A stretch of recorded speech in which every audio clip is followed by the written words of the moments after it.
Game number 2 between Targa and Verdi is going to take place on Nimbus. This is Go4SC2 November Premium number 4 quarterfinals. And we see Verdi, the red Protoss player, spawning in the bottom right position here on this map, whereas Targa taking residence up in the top right as the blue Zerg. Playing for team, I think, Imaginary Gaming, is it? I'm not entirely sure. I'll have to check that, actually. I'd really like to know what... Yeah, Imaginary Gaming. I had that right.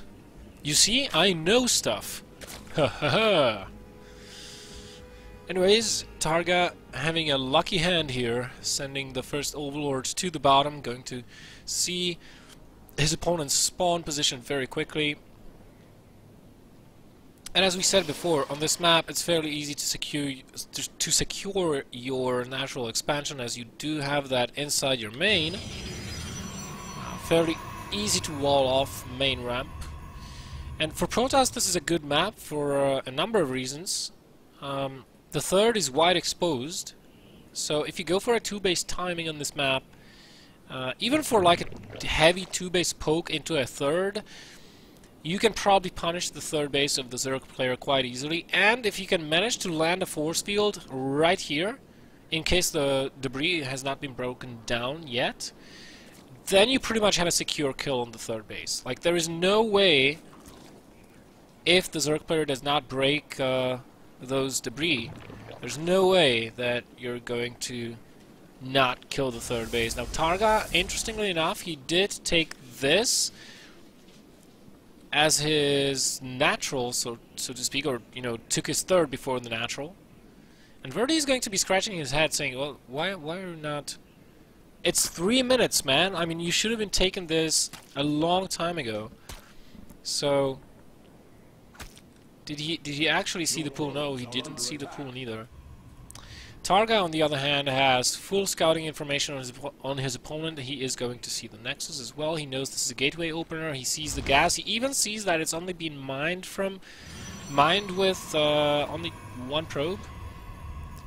Cybernetics core going down as well, and Verdi's still not knowing about this hatchery. I mean, he has to know because this base never went up, so... And he didn't see any Zerglings, no Queens, no nothing. Did he at least see the gas? That's what I want to know. No, he didn't even see the gas. Very sloppy scouting here from Verdi, to put it bluntly. I mean, he has to know something's up. That money had to have gone somewhere, right? Let's see what Verdi's tech choice is going to be. He is chrono boosting into the cybernetics core, so he may want, and he is going to go for a gateway follow-up. I think he's still mining with very few workers from those gases, so he's not going to be taking up too quickly. He even skipped the mothership core so far, so he already has a Zealot and a Stalker out on the map. He's adding on 2 additional gateways in the back, 3 additional gateways in the back of his base.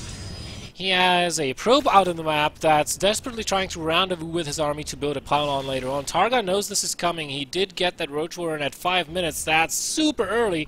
And he cancelled the natural base as well, knowing that this is going to be a very quick attack. And he's probably... You know, this is where the force field on this ramp comes into play. Luckily for Verdi, he will not have quite enough gas to warp in as many sentries to keep this force fielded forever. And Targa has 3 Queens already in position. Spinecrawler going up. The pylon is being built by Verdi. Warp gate technology finishing. Look how good this build is. And it's actually going to be, wow, 5 additional gates. Are you kidding me? 8 gate off of 2 bases. This is just going to be pure Zealots all the way. A couple of Stalkers maybe a couple of sentries, but other than that, I think the majority of the warped-in units will be Zealots. Targa almost has his metabolic boost down, and Verdi is going to lose the Stalker. But at the same time, he's drawing the Lings away, allowing these Zealots to get a drop on the third base. 4 Zealots versus 3 Queens and a Spinecrawler and hatching Roaches. That's, however, not a good situation for Verdi. And right now, I don't know if this attack is going to work. There's still a lot of Speedlings out on the map for Targa. And he's going to try and make absolutely sure that the force field does not go down over here. Now, the longer this goes on, the more problematic it's going to be for both players. Verdi will kind of have to make a decision. Do I continue with this attack? Or do I back off, take my gases, and try to transition? Targa, with the Roaches coming out, actually is going to be in a pretty good spot, but we have 1 sentry with this army. Targa knows about that. He's going to try to be looking for the snipe on that, because all it takes is 1 force field, and look at this. This army is not going to help you. No! It's a Guardian Shield instead! Verdi, what the hell? He pops the Guardian Shield, he tries to go pick a fight with Zealots against the Roaches. Now, Zealots are beefy, but that's a lot of Roaches and more to come, as well as the Lings. Targa, you know, if he pulls drones, this defense will be super easy. Unfortunately, that would also cut into his income because he's only on 2 bases, but he does kill that 1 pylon. Only 1 reinforcing pylon remaining, and Verdi, ho-ho! GGing out of game. Targa moving on into the semifinals.